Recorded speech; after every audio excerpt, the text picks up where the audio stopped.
Here is the story nobody in that gilded ballroom saw coming. A woman spent 12 years quietly building a real estate empire worth $340 million, while her family told the world she was a failure. Her younger sister married into European royalty, a so-called prince with a Montenegrin title and a Manhattan trust fund, and not a single member of that family sent her an invitation. Not one. They flew to Monaco, clinked crystal flutes of cristal, and toasted a future that was supposed to leave her behind forever. But on the morning of that wedding, the groom's father, a man who had spent 2 decades acquiring luxury commercial properties across the American Northeast, sat down to finalize the purchase of a landmark hotel in Midtown Manhattan, a property he had been negotiating for over a year, a trophy building worth $120 million.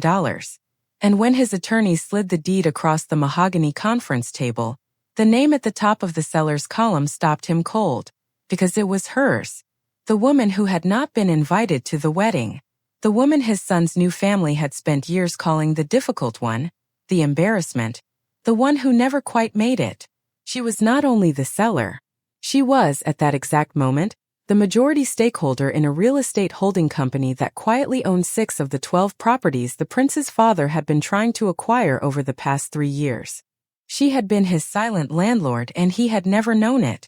And when she finally walked into that ballroom, not as a guest, but as the woman who held the deed to the building it sat in, what happened next would be talked about in private equity circles on Page 6, and in Monaco supper clubs for years to come.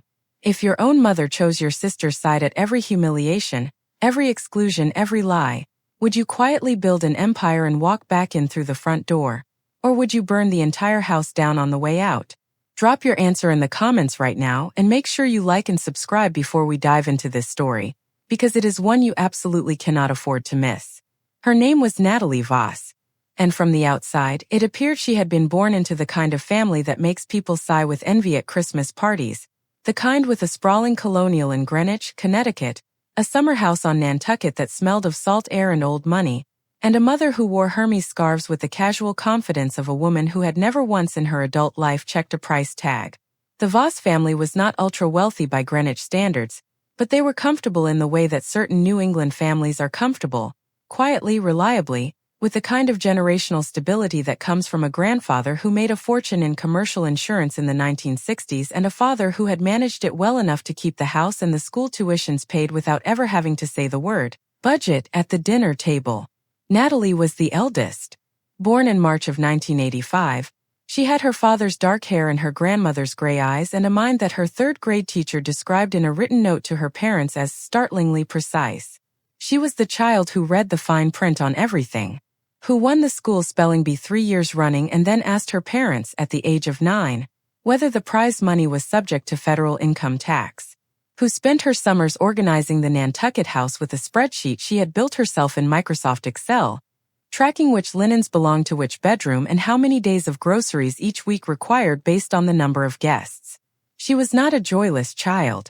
She was a child who loved order and found deep pleasure in the architecture of systems, in understanding how things fit together and why they worked.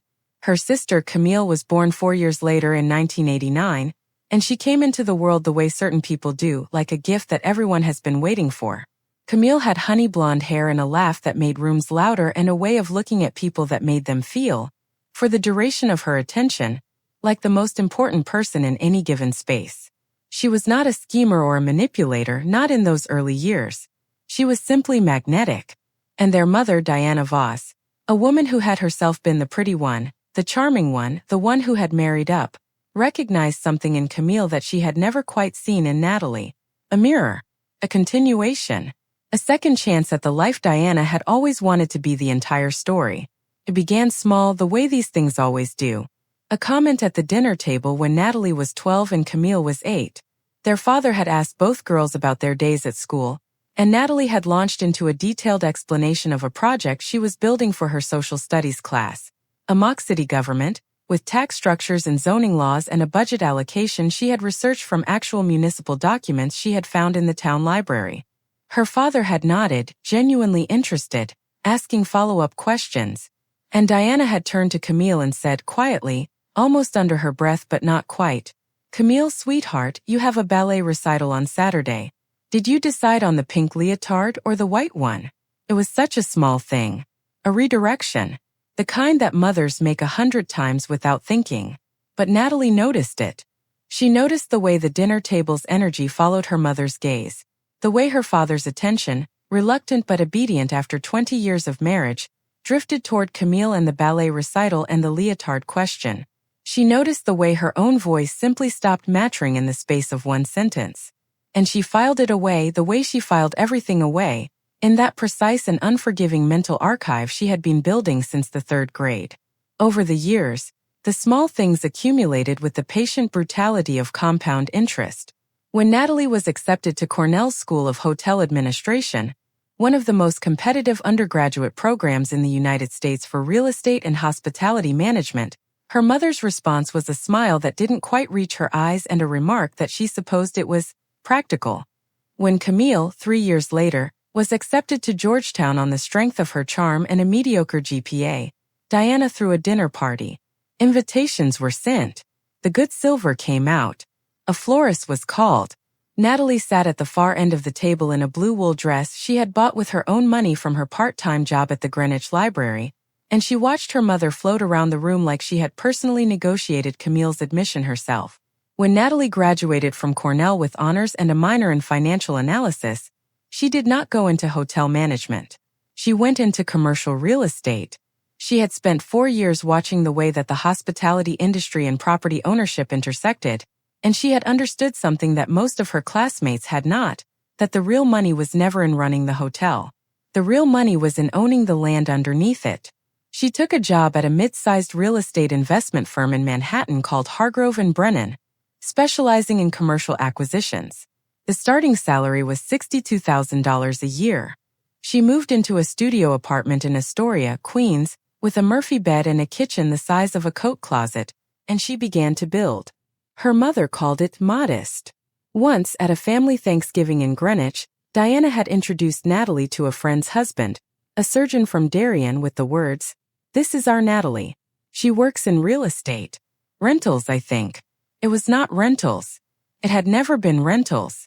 By that point, Natalie had spent 2 years as an analyst at Hargrove & Brennan and had personally identified 3 undervalued commercial properties in the outer boroughs that the firm had acquired at below market rates, generating a combined unrealized gain of over $8 million. But correcting her mother in front of the Darien surgeon felt like trying to explain color to someone who had decided, permanently and without appeal, that they were colorblind. Camille, meanwhile, had begun a career that consisted primarily of being photographed. She was not a model in any professional sense, but she was the kind of beautiful that photographers noticed, and she had a social circle that expanded with every year gallery openings in Chelsea, charity galas in Midtown, weekends in the Hamptons with people whose last names appeared on university buildings and hospital wings. She worked, nominally, at a boutique public relations firm in Soho, though the work appeared to consist mainly of attending the events that the firm represented and being seen at them looking exactly the way she looked. Their mother attended every event she could, flying in from Greenwich, staying at Camille's West Village apartment, wearing the emerald Hermes scarf and the pearl earrings that had belonged to her own mother and which she had quietly promised to Camille, without ever saying so to Natalie when the time came. Natalie knew about the earrings. She knew about all of it. She had simply decided, somewhere around the age of 26, that knowing and reacting were 2 different things, and that only one of them was useful. She left Hargrove & Brennan after 4 years and joined a smaller, more aggressive acquisitions firm called Meridian Capital Group, where she was given a title, Senior Associate, Commercial Acquisitions, and a mandate to identify and execute deals in the Mid-Atlantic region. She worked 18-hour days. She skipped vacations. She ate lunches at her desk that she did not remember eating, because her attention was entirely consumed by zoning maps and property tax records, and the infinitely complex mathematics of commercial real estate valuation. She negotiated her first independent acquisition at age 29, a mixed-use property in Long Island City that the firm bought for $11 million and sold, 3 years later, for $22. Her bonus that year was $240,000. She put $200,000 of it into a personal investment account and used the rest to quietly, carefully, in the name of a limited liability company she had registered in Delaware under the name NV Holdings LLC, make her first independent real estate purchase, a small commercial building in Astoria that she bought for $3.2 million and immediately began to reposition. She did not tell her family. There was no reason to. They would not have understood, and understanding was not what she needed from them. What she needed, what she had always needed, was nothing. The absence of their interference. The clean, uncontaminated space in which to build. Camille met Prince Alexander Vukovic Hartmann at a charity polo match in Greenwich in the late summer of 2018. He was 34, broad-shouldered, with the kind of jaw that portrait painters invent and dark eyes that suggested depth without necessarily containing it. He was the second son of King Miroslav Vukovic Hartmann of the House of Vukovic, a Montenegrin royal family that had lost its formal throne in the mid-20th century but retained its title, its money, and more importantly, its name. The family had diversified aggressively after World War II, relocating the bulk of their assets to the United States and Western Europe, and by the time Alexander was born, the Vukovic-Hartmann fortune was rooted primarily in commercial property. Luxury hotels, office towers, and mixed-use developments clustered in Manhattan, Boston, and the greater tri-state area. The family was worth, conservatively, somewhere north of $600 million. His father, King Miroslav, who insisted on the title in all contexts, formal and social alike, though its legal standing in the United States was at best ornamental, was a man of approximately 70 years, with white hair and a bearing so precisely calibrated to project authority that people who met him at parties often later said, without entirely understanding why, that he had seemed taller than he was. He had built the American side of the family's real estate portfolio with the methodical intensity of a man who had grown up watching his family's actual power evaporate, and who had therefore decided that money was the only form of power that could not be taken away by a vote or a revolution. He was not unkind exactly. He was simply accustomed to existing in a universe in which his preferences were the perimeter of all possible outcomes. Alexander had grown up in that universe and had the characteristic damage that such upbringings produce. A surface charm so polished it functioned almost like a wall, behind which lived a man who had never, not once in his adult life, been required to genuinely reckon with consequences. He had gone to Princeton. He had done a perfunctory 2 years at a private equity firm that his father had co-founded. He had traveled. He had been photographed. He had dated in succession 3 women of varying degrees of beauty and social standing, each of whom had eventually discovered, at differing points along the arc of the relationship, that Alexander's charm was a renewable resource that was distributed without particular discrimination. He had never been cruel exactly. He had simply never been required to be anything other than himself. He met Camille at the polo match on a Saturday afternoon in August, while she was wearing a cream silk dress and a wide-brimmed hat and laughing at something a friend had said. He introduced himself and she laughed again, and that was essentially the entire story of how it began. By November they were photographed together at a benefit dinner at the Plaza. By January his mother, a slender woman named Princess Tatiana, who wore Chanel and had opinions about bloodlines that she expressed in French when she thought Americans were not listening, had invited Camille to a private family dinner at the Vukovic-Hartmann apartment on the 40th floor of a building on Park Avenue. By March it was in page 6. By October, Alexander had proposed on the terrace of his father's estate in Monaco. The engagement announcement was made at a party at the Park Avenue apartment. Natalie was not invited. She found out about it the way she found out about most things involving her family. A text from her mother that read simply, "Camille and Alexander are engaged. We are so thrilled. It was announced last night." No explanation for the absence of an invitation. No acknowledgement that an explanation might be warranted. Just the information, delivered with the breezy efficiency of someone reporting a weather update to a distant acquaintance. She read the text in the back of a car heading to a closing in Midtown. She put her phone face down on the seat beside her. She looked out the window at the Manhattan skyline. A skyline that contained, at that moment, 14 commercial properties in which she held either full or partial ownership, through a web of holding companies so carefully structured that connecting them to their actual owner required a forensic accountant and considerable patience. She breathed in through her nose and out through her mouth and thought, with the calm precision that had been the defining instrument of her entire adult life. Not yet.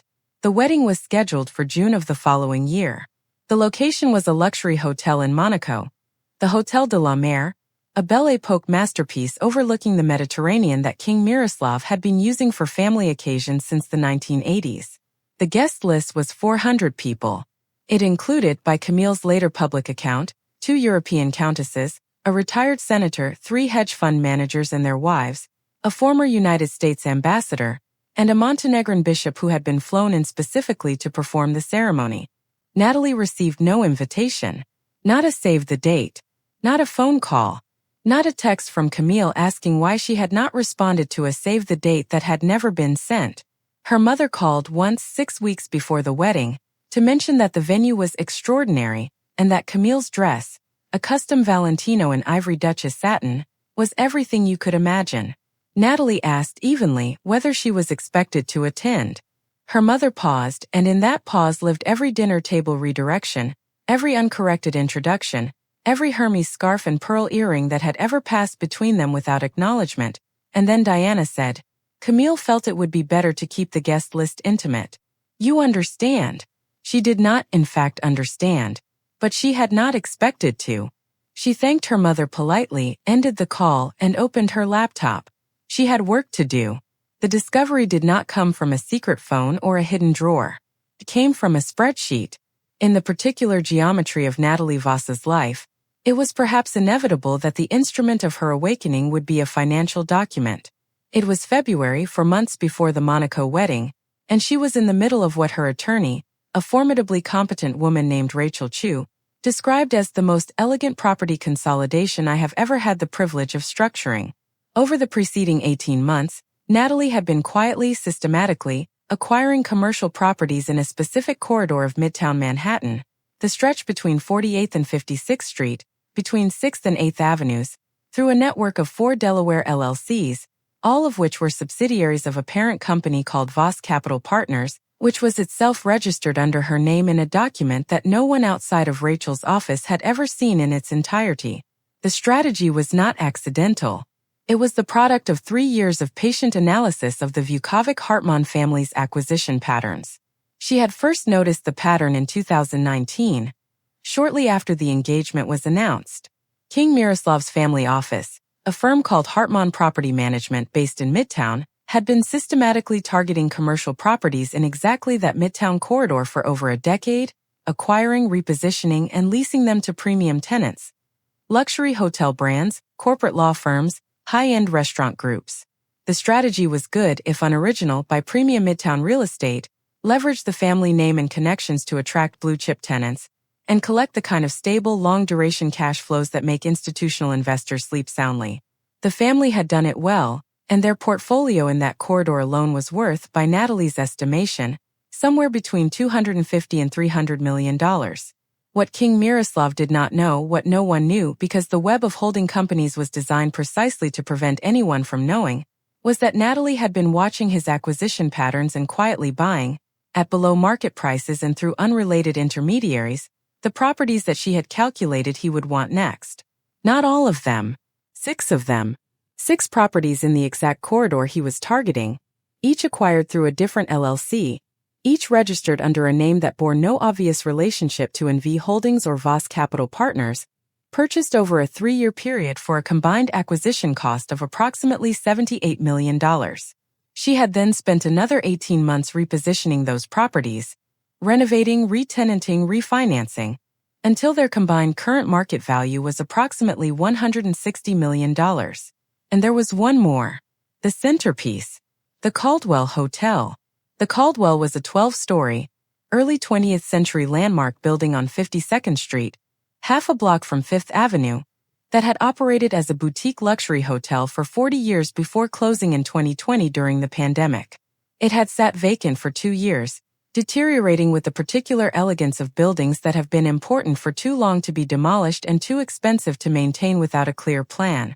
Natalie had acquired it in 2022, through a subsidiary LLC called Landmark Property Holdings, for $31 million, roughly 40% below its pre-pandemic assessed value. She had spent 2 years and approximately $19 million restoring it to a condition that a commercial broker would describe as extraordinary.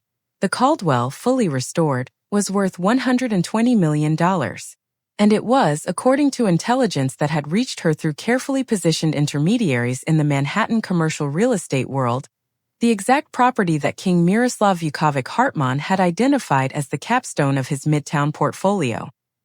He had been quietly trying to identify and approach its owner for 14 months. It was in the course of reviewing one of those intermediary communications, a routine email chain between two real estate brokers who did not know they were, at several removes, working for the same ultimate principle, that Natalie found something she had not been looking for. A reference. A forwarded thread. A fragment of a conversation that had been carelessly included in a reply-all chain that someone should have trimmed before sending. The fragment was from an email between Alexander Vukovic Hartmann and a man named Philippe Gaultier, who appeared to be a private advisor of some kind. The email was dated November of the previous year. Most of it was about financial structures and tax optimization across European and American entities, the kind of dense, jargon-heavy content that would cause most people's eyes to skip over it without absorbing anything. But Natalie did not skip. She read every word. And buried in the second paragraph, beneath a discussion of Alexander's personal trust fund disbursements and his interest in restructuring certain European assets, was a sentence that stopped her entirely. It read, "Regarding the Camille situation, as discussed, the arrangements with the Geneva account remain consistent with the premarital timeline. The additional allocations for the post-wedding transition are in place. Per your father's preference, the documentation will not be disclosed to the principal party until after the statutory period." She read it twice, then a third time. Then she sat very still in her office on the 22nd floor of a building on Lexington Avenue, with the Manhattan skyline filling the window behind her, and she understood exactly what she was reading. The arrangements, the Geneva account, the post-wedding transition, the documentation not disclosed to the principal party, which was to say to Camille, until after the period during which a marriage could be annulled without triggering the full terms of whatever financial structure had been put in place around it. Alexander was not marrying Camille because he loved her. He was marrying her because someone, his father, the email suggested, had decided that the marriage served a structural purpose, and that purpose had a financial architecture around it that Camille had no knowledge of. For a woman of lesser precision, this moment might have been the moment of tears, of rage, of a phone call to her sister screaming everything she had just read. It might have been a confrontation, messy and immediate and deeply satisfying in the short term and catastrophic in every other way. Natalie Voss did none of these things. She sat very still. She looked at the Manhattan skyline. She breathed in through her nose and out through her mouth. And then she picked up her phone and sent a single text message to Rachel Chu. It read, "Call me when you have 20 minutes. I have a new project."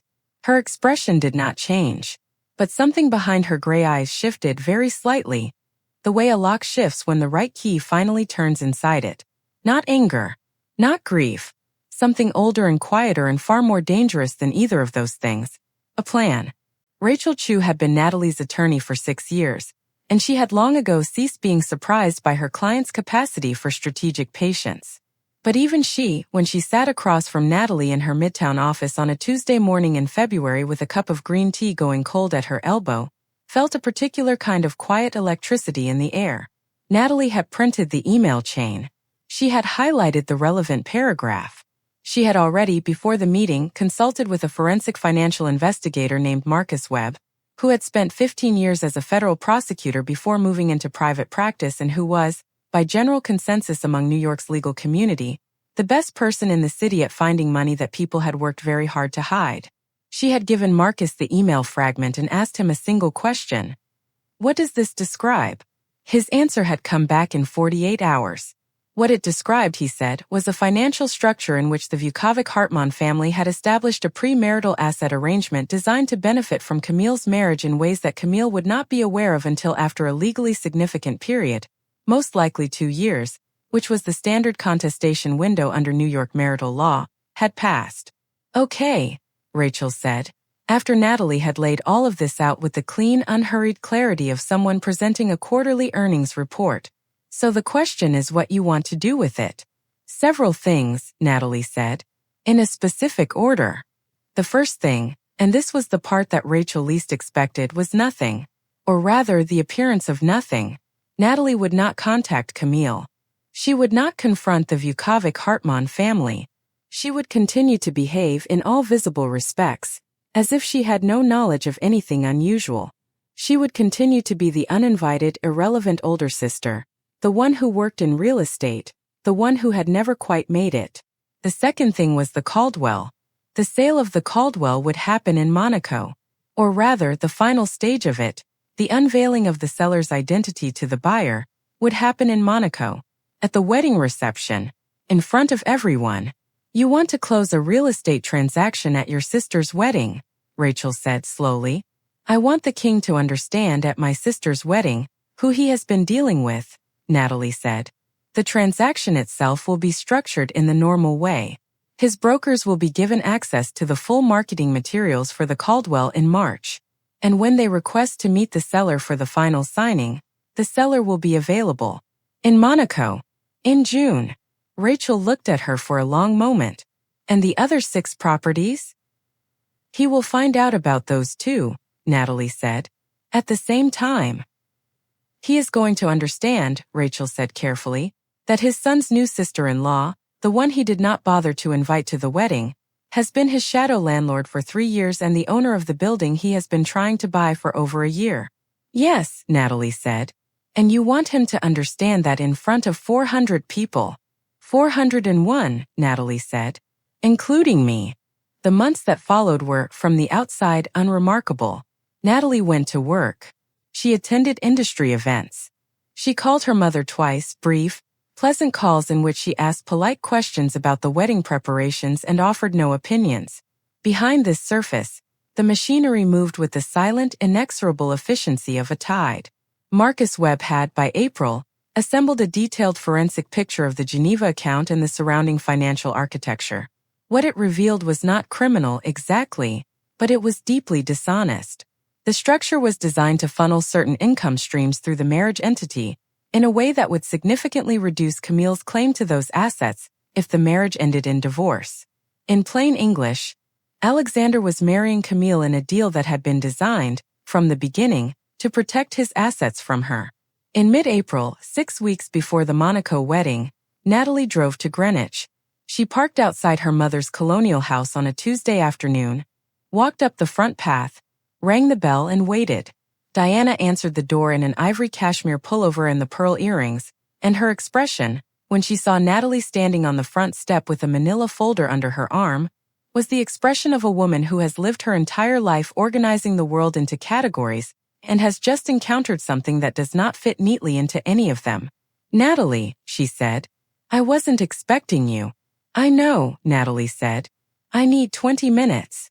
She did not lay out everything. She laid out enough, the core of the financial structure, the Geneva account, the design disadvantage, the withheld documentation. She presented it calmly without drama. Diana said at various points that Natalie was misreading the documents, that the Vukovic-Hartmanns were a wonderful family, that Alexander adored Camille, that Natalie had always been prone to seeing problems where none existed. Natalie did not argue. She left the folder on the kitchen counter. She drove back to Manhattan. 3 days later, Camille called. It was the first unprompted communication between them in over 2 years. Camille's voice was tight, controlled in the way that voices are controlled when the person speaking is expending significant effort not to scream. She said that their mother had shown her the folder. She said she did not believe it. She said that Natalie had always resented her success. She said a number of other things that Natalie listened to without interrupting, because she understood that what Camille was doing was not arguing, it was processing. When Camille was finished, Natalie said, I am not asking you to believe me right now. I am asking you not to sign anything at the wedding that you have not had reviewed by your own attorney. Independent of the family. Your own. Do you have one? A pause. Then, no. I will send you a name, Natalie said. And she did. She sent a matrimonial attorney's contact information and a note that said simply, tell him I referred you. He will know what to look for. The wedding day in Monaco was what it had been designed to be. A flawless, extravagant production that blurred the boundary between private celebration and public performance. The Hotel de la Mer occupied a promontory above the harbor, its cream-colored Belle Epoque facade blazing in the June Mediterranean light, its terraces draped in white gardenias and trailing ivory silk. 400 guests arrived in a procession of black cars from Nice Airport and the Monaco heliport. The women wore couture. The men wore bespoke. The air smelled of gardenias and the sea and the particular kind of money that announces itself in the quality of the ice in the champagne coolers. King Miroslav stood at the center of the pre-ceremony reception with the bearing of a man who was precisely where he believed he belonged. He wore a charcoal Brioni suit and a Patek Philippe watch on his wrist, and an expression of settled satisfaction that came from a man who had organized the world to his preference and found it adequate. Princess Tatiana stood beside him in pale blue Chanel couture, wearing it with the unconscious ease of someone who has never in her adult life doubted the correctness of her choices. In the bridal suite on the 4th floor, Camille sat before a mirror in her ivory Valentino Duchess satin gown, and her reflection was everything Diana Voss had ever imagined for her younger daughter. Her mother stood behind her, adjusting a veil. The pearl earrings were in Camille's ears. Diana had put them there herself, an hour earlier, in a ceremony of transmission that had moved both of them to tears. What Natalie Voss was doing at that moment was landing at Nice Airport on a private flight, a Bombardier Global 7500, chartered under the corporate account of Voss Capital Partners, and being driven in a black Mercedes toward Monaco. She was wearing a custom gown by Brandon Maxwell, deep midnight blue silk crepe structured at the shoulder, falling in clean lines to the floor, and pearl studs that had belonged to her grandmother and that she had, some years earlier, quietly arranged to have set aside from the family jewelry. Her hair was up. Her makeup was precise. She carried a slim portfolio case of Italian leather, and inside it were documents that Rachel Chu had spent 3 months preparing with the care of a surgeon preparing an instrument tray. She had received her invitation 4 days earlier. Not from Camille. Not from her mother. From King Miroslav's personal assistant. The king's office had finally, through the intermediary chain, made contact with Landmark Property Holdings regarding the Caldwell. The seller had been willing to discuss terms. The asking price was $120 million. By early May they had arrived at a number. $115 million, all cash, 30-day close. A letter of intent had been signed. All that remained was the formal signing and the introduction of the principals. And then, because the Vukovic-Hartmann family had a systematic approach to due diligence, someone in the king's office had run a background check on the seller entity. And that background check had connected Landmark Property Holdings through the precise documented chain that Rachel had structured carefully and deliberately to be discoverable under exactly this kind of scrutiny, to NV Holdings LLC, and then to Voss Capital Partners, and then to its registered principal Natalie A. Voss.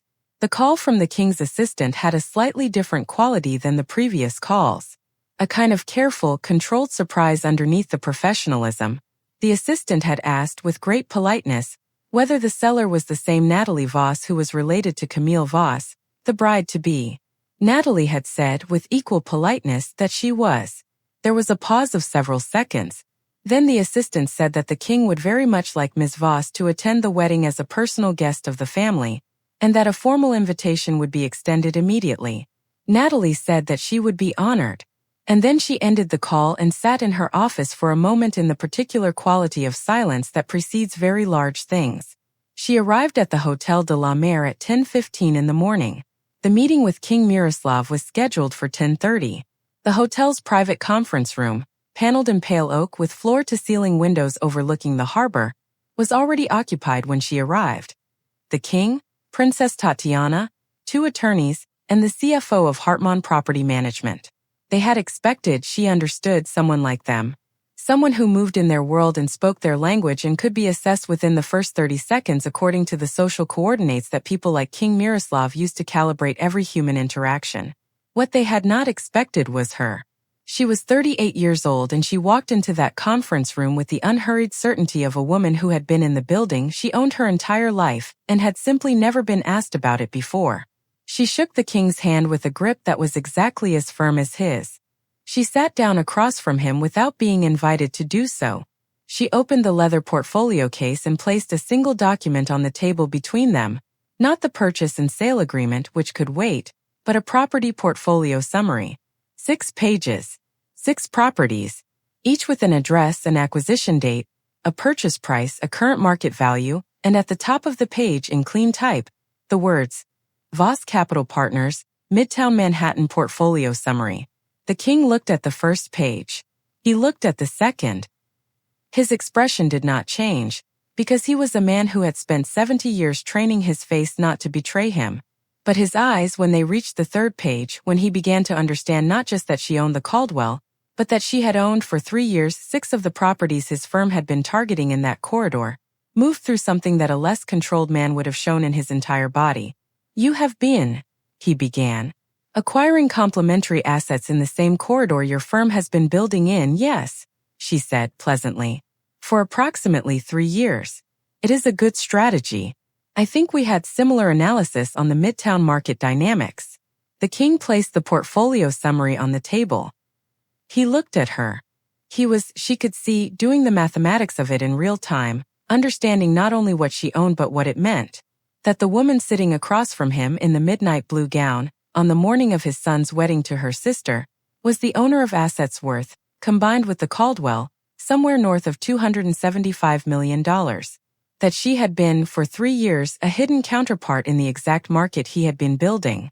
That the woman his son's new family had excluded from their lives, the difficult one, the embarrassing one, the one who never quite made it, had been, throughout all of it, operating at a scale that made him look like a man who had been missing something obvious. Ms. Voss, he said after a moment, I had understood from my son's family that you were uninvited, she said pleasantly. Yes.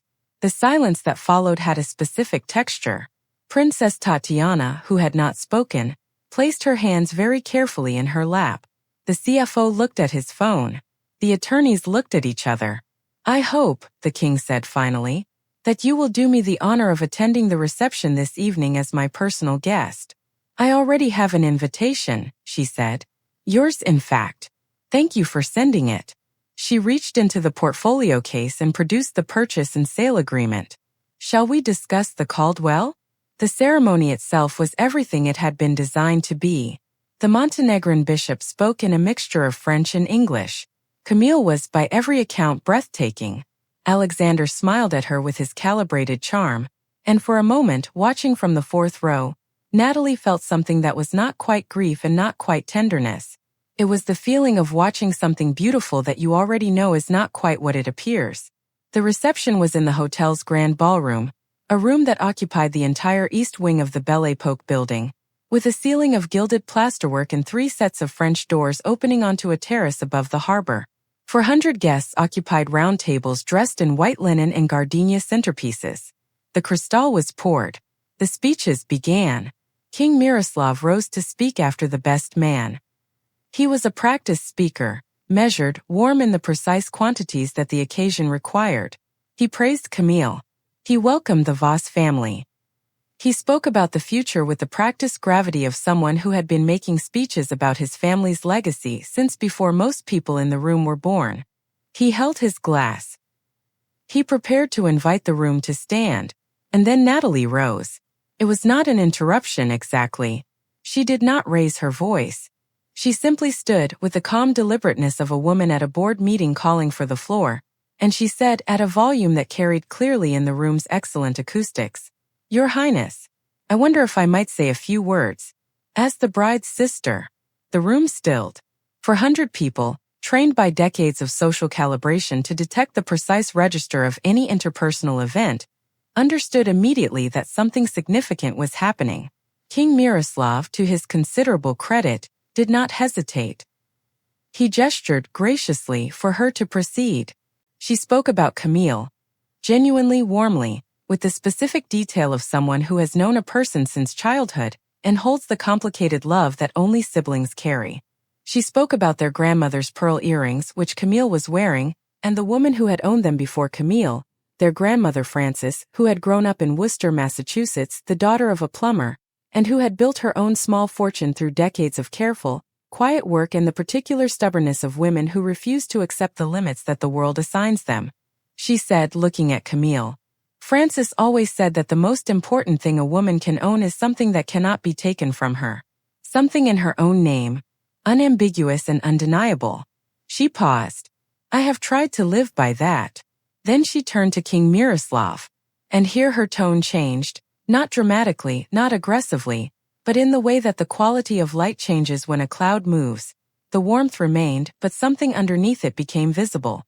She said that she was grateful to the king for his gracious invitation. She said that she had had the pleasure of meeting with him that morning, and that she hoped the business they had discussed, the Caldwell which she named, would proceed to a satisfying conclusion for both parties. She said that she had great respect for what his family had built in the American real estate market, and hoped that their future relationship, as business partners and as family, would be a long and productive one.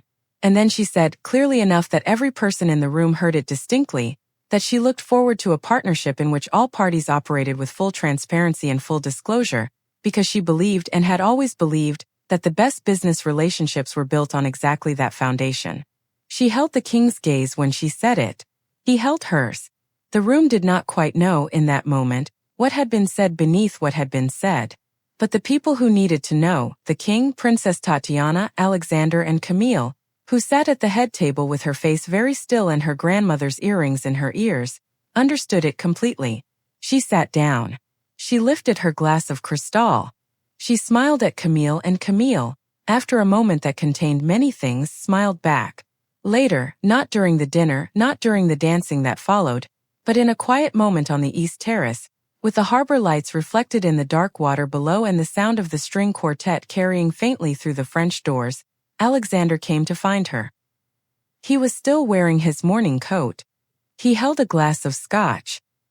He stood beside her at the terrace railing and looked at the harbor for a moment without speaking. She consulted an attorney, he said finally, before the ceremony. Good, Natalie said. The post-nuptial documents, he said. She will not be signing them. Also good. He was quiet for a moment. Then he said, my father is going to want to restructure the Caldwell negotiation. Your father can want whatever he likes, Natalie said pleasantly. The terms we agreed to this morning stand. I have his signature on the letter of intent. Alexander looked at her with the particular expression of a man who has spent his entire life being the most powerful person in any given room and has, for the first time, encountered someone who does not respond to that power in any of the expected ways. You planned all of this, he said. I built something, she said. I have been building it for a long time. I am sorry you are only finding out about it now. He went back inside. She stayed on the terrace for another few minutes, looking at the harbor. The Mediterranean was very dark and very still, and the lights of Monaco reflected in it in long, unbroken lines, and it was beautiful in the way that only things built on solid ground can be beautiful. The aftermath came in stages, the way consequences always do when they have been carefully earned. The Caldwell transaction closed 41 days after the Monaco wedding, exactly on schedule. Natalie walked away from the table with $112 million in cash. After the $31 million acquisition cost and $19 million in renovation, a net gain of $62 million on a single property.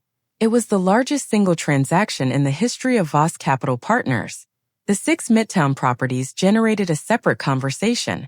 Hartmann Property Management, having now identified the full extent of Voss Capital Partners' position in the corridor they had been building, was faced with a choice.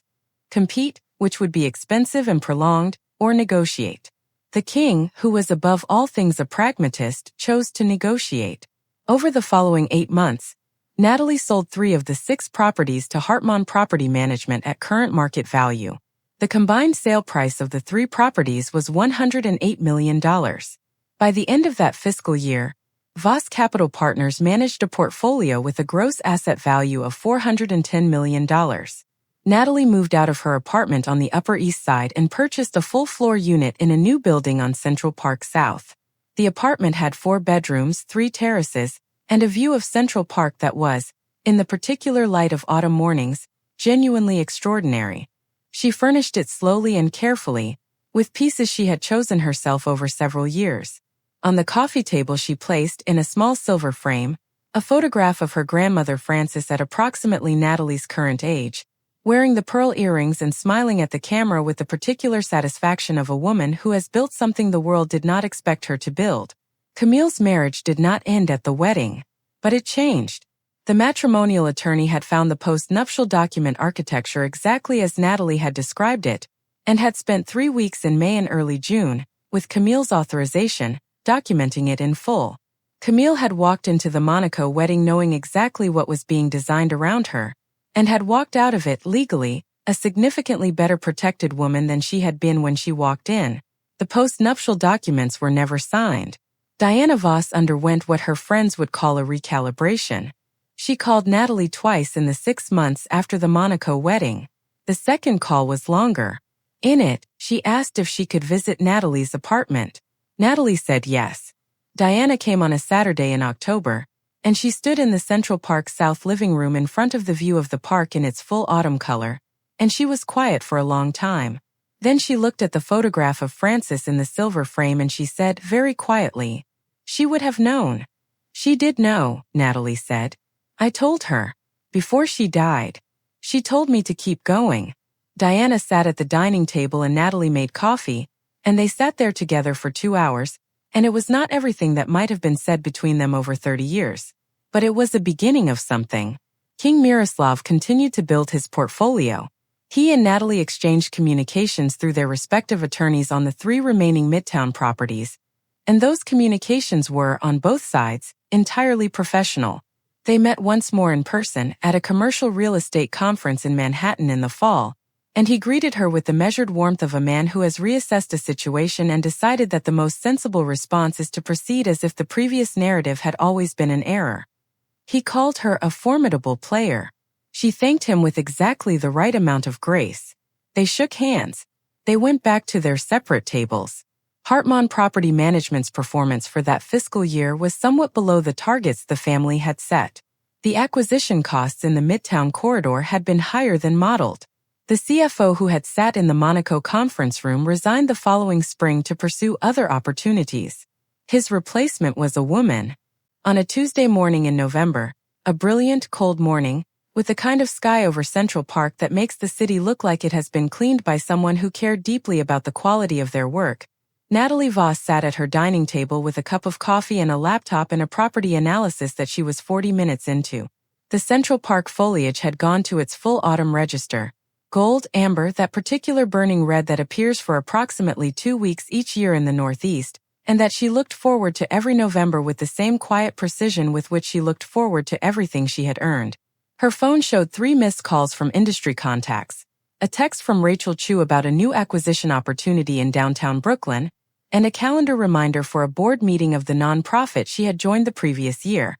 A financial literacy organization focused on women in commercial real estate, which she was now funding at a level that had allowed the organization to triple its programming in 18 months.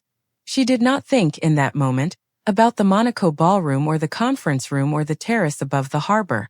She thought about the Brooklyn analysis and the board meeting and the coffee, which was very good. This was the life she had built. Not in opposition to anything, not as revenge in the operatic sense, but as the natural result of knowing exactly what you were doing and doing it without ever stopping, without ever being distracted by the opinions of people who had decided, long before they had any information to justify the decision, that you were not the one to watch. She had never needed to be watched. She had only needed to work.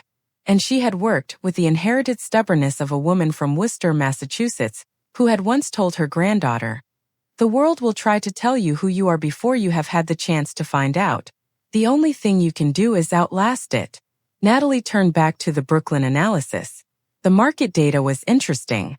There was a mixed-use property on Atlantic Avenue, a 6-story building with ground-floor retail and 5 floors of office space, currently undervalued by approximately 22% relative to comparable assets in the corridor, that she had been watching for 8 months. The owner, an aging family trust, had given preliminary indications of interest in selling. The price range was accessible. The fundamentals were strong. She opened a new tab and began to build the model.